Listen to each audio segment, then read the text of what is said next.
Welcome back friends. Good afternoon. In this video lecture we are going to see about the continuation of the last session. In last session we have seen about the components present in the DNA, whereas in this session we are going to see about the double helical structure of the DNA. Now let's go into the session and we can see about the double helical structure of the DNA. இங்கே பார்த்தீங்க அப்படின்னா double helical structure of the DNA molecule கொடுத்துருக்கேன். இது வந்து பார்த்தீங்கன்னா simplified ஃபார்மில் கொடுத்துருக்கேன். இது வந்து ஹெலிக்கல் ஃபார்ம். ஸோ இதுதான் என்னென்னா double helical model of DNA structure. இதை ப்ரொப்போஸ் பண்ணது யார் அப்படின்னா வாட்சன் அண்ட் கிரிக். ஸோ இந்த சயின்டிஸ்ட் தான் என்ன பண்ணாங்க, இந்த double helical model of the டிஎன்ஏவை வந்து ப்ரொப்போஸ் பண்ணது. இதில் நீங்கள் கிளியராக பார்த்தீங்கன்னா உங்களுக்கே தெரியும், ஆல்வேஸ் என்னது உங்களுக்கு இந்த அடினைன் வந்து யார் கூட பேர் பண்ணியிருக்கு அப்படின்னா தைமைன் கூட, குவானைன் யார் கூட பேர் பண்ணியிருக்கு சைட்டோசின் கூட. ஸோ வேறு எங்கேயுமே இவங்க வந்து பேர் பண்ணியிருக்கவே மாட்டாங்க. ஸோ இந்த இடத்துல 2 ஹைட்ரஜன் பாண்ட்ஸ் இருக்கும், இந்த இடத்துல 3 ஹைட்ரஜன் பாண்ட்ஸ் இருக்கும். ஸோ இதோட ரீசன் என்னங்கிறத நான் ப்ரீவியஸ் கிளாஸில் உங்களுக்கு நான் சொல்லியிருக்கேன். ஸோ இப்போ பார்த்தீங்கன்னா இந்த ஸ்டார்டிங்லேருந்து இங்கே எண்டிங் வரணும். ஃபுல்லாக ஒரு டிஎன்ஏ எடுத்துக்கிட்டிங்க அப்படின்னா த்ரூ அவுட் பார்த்தீங்கன்னா இந்த பேஸ் பேரிங் தான் உங்களுக்கு ஃபாலோ ஆகிட்டு இருக்கும். ஸோ இந்த மாதிரியான பேஸ் பேரிங் இருக்கிறதுனால தான் பார்த்தீங்கன்னா அதோட சைஸ், அந்த வித்தோட சைஸ் வந்து பார்த்தீங்கன்னா ஆல்மோஸ்ட் சிமிலராக தான் இருக்கும். ஸோ இங்கே பார்த்தீங்கன்னா இங்கேருந்து இங்கே பார்த்தீங்கன்னா ஒரு லேடர் எப்படி இருக்கோ அதே மாதிரி ஸ்டார்டிங்லேருந்து எண்டிங் உள்ள அந்த டிஎன்ஏவோட அந்த வித் வந்து சேஞ்ச் ஆகவே ஆகாது. ஏன் அப்படின்னு பார்த்தீங்கன்னா இந்த மாதிரி எப்பவுமே பியூரின் வந்து பிரிமிடின் கூடவும் பிரிமிடின் வந்து பியூரின் கூடவும் பேஸ் பேராக இருக்கிறதுனால பார்த்தீங்கன்னா இது வந்து பார்த்தீங்கன்னா சிமிலராக தான் அதோட வித் உங்களுக்கு இருக்கும். ஸோ அதோட வித் எவ்வளோ இருக்குன்னா அப்ராக்சிமேட்லி 2 நேனோமீட்டர் இருக்கும். இது வேறு மாதிரி எப்படி சொல்லலாம், 2 ஆங்ஸ்ட்ராங் இருக்கும். அதே மாதிரி இங்கே பார்த்தீங்க அப்படின்னா இங்கே ஸ்டார்ட் ஆகிட்டு இது வரையிலும் it is called as single helical turn. இந்த ஒரு டேர்னுக்கு பேர் என்னன்னா சிங்கிள் ஹெலிக்கல் டர்ன். ஸோ இங்கே ஸ்டார்ட் ஆகி இங்கே ஒரு 8 ஷேப்பில் இருக்கு இல்லையா, ஸோ இதுதான் என்னன்னா single helical turn of the DNA double helix. ஒரு சிங்கிள் ஹெலிக்கல் டர்ன் எடுத்துக்கிட்டிங்க அப்படின்னா அதோட சைஸ் எவ்வளோ இருக்கும் அப்படின்னா 3.4 நேனோமீட்டர். ஆல்வேஸ் எப்படி சொல்லலாம், 34 ஆங்ஸ்ட்ராங் அப்படின்னு சொல்லலாம். ஸோ அதில் எவ்வளோ பேஸ் பேர்ஸ் இருக்கும் அப்படின்னா அப்ராக்சிமேட்லி ரஃப்லி பார்த்தீங்கன்னா உங்களுக்கு ஒரு 10 பேஸ் பேர்ஸ் வந்து ஒரு சிங்கிள் டர்னில் இருக்கும். இப்போ ஒரு பேஸ் பேருங்கிறது என்னது, இந்த ஏ அண்ட் டி இது ஒரு பேஸ் பேர், டிஏங்கிறது இன்னொரு பேஸ் பேர். அந்த மாதிரி உங்களுக்கு இங்கேருந்து இங்கே வரல உங்களுக்கு 10 பேஸ் பேர்ஸ் ரஃபாக இருக்கும் உங்களுக்கு ஆக்சுவலாக. ஸோ ஒவ்வொரு பேஸ் பேருக்கு இன்னொரு பேஸ் பேருக்கும் உள்ள கேப் எவ்வளோ அப்படின்னா 0.34 நேனோமீட்டர். ஸோ என்ன சொல்லியிருந்தேன் உங்களுக்கு, ஒரு டேர்னில் 10 இருக்கும். ஸோ 10 × 0.34 உங்களுக்கு என்ன கிடச்சிருச்சு, 3.4 நேனோமீட்டர். ஸோ இதுதான் பார்த்தீங்கன்னா அந்த சைஸை வச்சு உங்களுக்கு உங்கள் மைண்டில் வச்சுக்க வேண்டிய வேல்யூஸ். அண்ட் தென் வேறு என்ன இதில் மேஜராக பார்க்க வேண்டியிருக்கு அப்படின்னு பார்த்தீங்கன்னா இந்த லார்ஜர் குரூவ் தான் என்னென்னா மைனர் குரூவ். இந்த இடத்துல சின்னதாக இருக்கிறதுக்கு பேர் என்னென்னா பதில் minor. So major and minor Groves உங்களுக்கு ரொம்ப முக்கியம். So this is major groove and this is minor groove அப்படின்னு சொல்லலாம். ஸோ இங்கே பார்த்தீங்கன்னா ஒரு ஸ்டாண்ட் 5ல் ஸ்டார்ட் ஆகி அகைன் 3ல் முடியும், இன்னொரு ஸ்டாண்ட் 5ல் ஸ்டார்ட் ஆகி 3ல் முடியும்.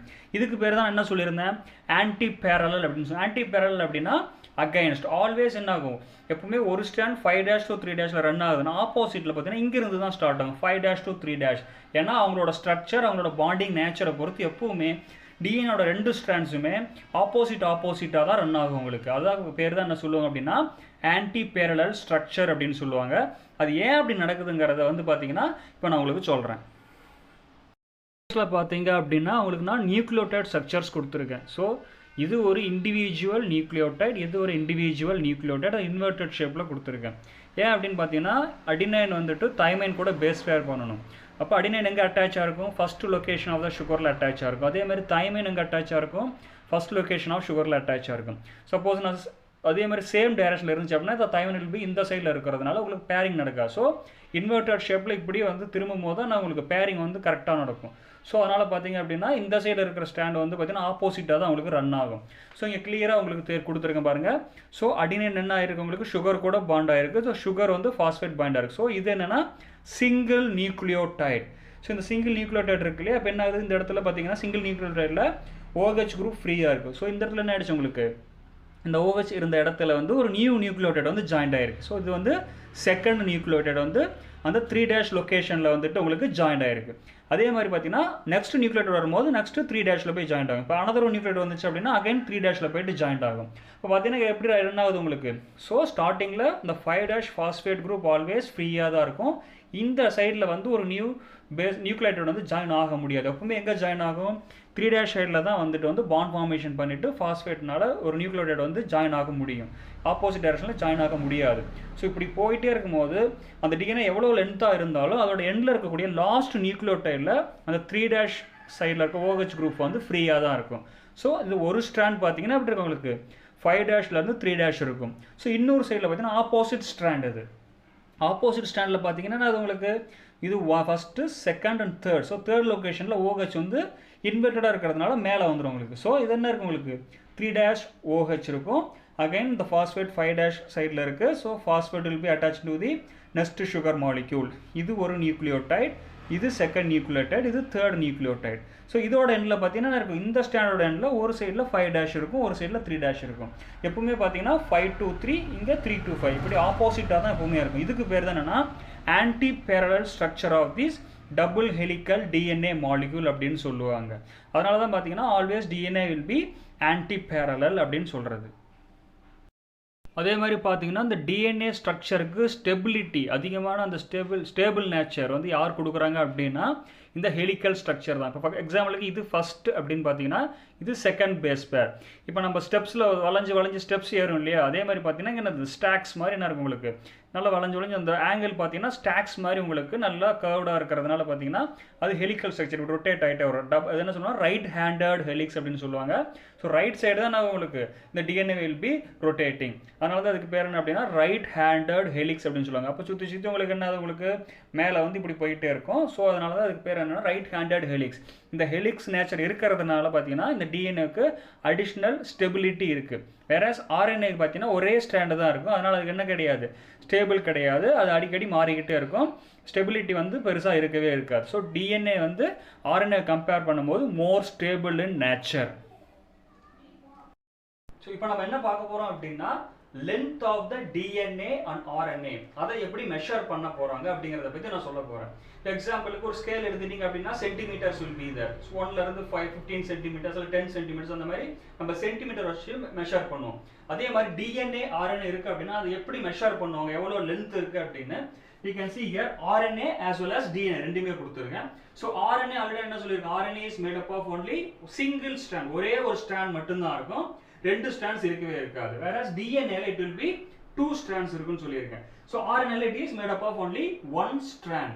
ஸோ நேற்று கிளாஸ்ல என்ன சொல்லியிருந்தேன் அப்படின்னா நியூக்ளியோடைட்ஸ். ஸோ நியூக்ளியோடைட்ஸ்லாம் ஒன்றா சேர்ந்து தான் ஒரு பாலிநியூக்ளியோடைட் செயினை ஃபார்ம் பண்ணுது. அந்த பாலிநியூக்ளியோடைட் செயின் தான் ஒரு சிங்கிள் ஸ்ட்ராண்டாக வந்து கன்வெர்ட் ஆகுது. ஸோ அப்படி பார்க்கும்போது இங்கே என்ன இந்த லைன் கொடுத்துருக்கிறது என்ன அப்படின்னா that is a sugar phosphate backbone. So இதுதான் என்னது first nucleotide, second nucleotide, third nucleotide, fourth nucleotide and fifth. இப்போ மொத்தம் 5 நியூக்ளியோடைட் இருக்கு. அப்போ இதோட லென்த் எவ்வளோ அப்படின்னு கேட்டாங்கன்னா உங்களுக்கு ஈஸியாக என்ன சொல்லலாம், it is made up of 5 nucleotides அப்படின்னு சொல்லலாம். இப்போ எக்ஸாம்பிள் பார்த்தீங்க அப்படின்னா பாக்டீரியால இருந்து ஹியூமன் பீயிங்ஸ் வரலாம் எல்லாத்தோட செல்ஸ்குள்ளே என்ன இருக்கும் உங்களுக்கு DNA வில் பி தேர். அப்போ DNA தான் எல்லாருக்கும் ஜெனட்டிக் மெட்டீரியல் அப்படின்னு சொல்லுவாங்க. ஆனால் RNA சம் RNAஸ்ல என்னன்னு பார்த்தீங்க அப்படின்னா RNA தான் வந்து ஜெனட்டிக் மெட்டீரியலாக இருக்கும். ஃபார் எக்ஸாம்பிள் இப்போ ரீசெண்டாக கொரோனா வைரஸ் பற்றி எல்லாருக்குமே நல்லா தெரியும். ஸோ இந்த கொரோனா வைரஸ்ல என்ன இருக்குன்னு பார்த்தீங்க அப்படின்னா this RNA acts as a genetic material. RNA தான் அவங்களுக்கு ஜெனட்டிக் மெட்டீரியல் ஆக்ட் பண்ணிட்டு இருக்கு. ஸோ இன் கேசஸ் பார்த்தீங்கன்னா எக்ஸாம்பிள் கொடுத்துருக்கேன். ஸோ 5x174 பாக்டீரியோஃபேஜ் அப்படிங்கிற ஒரு வைரஸ் இருக்கு. அந்த வைரஸ்ல பார்த்தீங்க அப்படின்னா it is made up of 5386 nucleotides. இந்த இடத்துல 5 கொடுத்துருக்கு. அதே மாதிரி பார்த்தீங்கன்னா 5386 டைம்ஸ் உங்களுக்கு நியூக்ளியோடைட்ஸ் இருக்கும். அவ்வளோ பெரிய polynucleotide chain will be there. அதே மாதிரி DNA எடுத்துக்கிட்டீங்கன்னா it is not a single stranded, அது வந்து டபுள் ஸ்ட்ராண்டட். ஏன்னா இதுவும் பேர் ஆயிருக்கும். ஸோ பார்த்தீங்கன்னா இது ஒரு நியூக்ளியோடைட், இது ஒரு நியூக்ளியோடைட்ஸ், 2 நியூக்ளியோடைட்ஸ் அட்டாச் ஆயிருக்கு.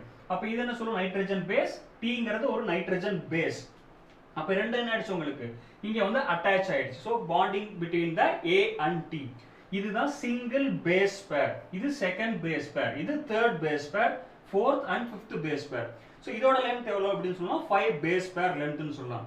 இதுக்கு எக்ஸாம்பிள் என்ன கொடுத்துருக்கேன், ஈகோலை கொடுத்துருக்கேன். ஸோ ஈகோலை எடுத்துட்டீங்க அப்படின்னா இதில் பார்த்தீங்கன்னா 4.6 × 10⁶ பேஸ் பேர் லென்த் இருக்கும். அப்போ அவ்வளோ பேஸ் பேர் லென்த் தான் என்னன்னா ஈகோலையோட அந்த ஜெனட்டிக் மெட்டீரியல். இதில் இன்னொரு சேஞ்சஸ் பார்த்தீங்கன்னா கிளியராக தெரியும். இந்த இடத்துல தைமைன் இருக்கும், இந்த இடத்துல யுராசில் இருக்கும். ஆல்ரெடி சொல்லியிருக்கேன் RNAல யுராசில் தான் இருக்கும், DNAல தைமைன் இருக்கும். ஸோ இதில் பார்த்தீங்கன்னா இதை பேஸ் பண்ணி தான் என்ன செய்வாங்க RNA DNA ரெண்டோட ஸ்ட்ரக்சர்ஸை வந்து அதோட லென்த்தை வந்து ஒவ்வொரு ஆர்கனைசத்துக்கும் பர்டிகுலராக இதை வச்சு தான் மெஷர் பண்ணி they will be mentioning. So further கிளாஸஸில் அடுத்த டாபிக்ஸ் பற்றி உங்களுக்கு நான் சொல்கிறேன். Thank you friends, thank you for watching this video.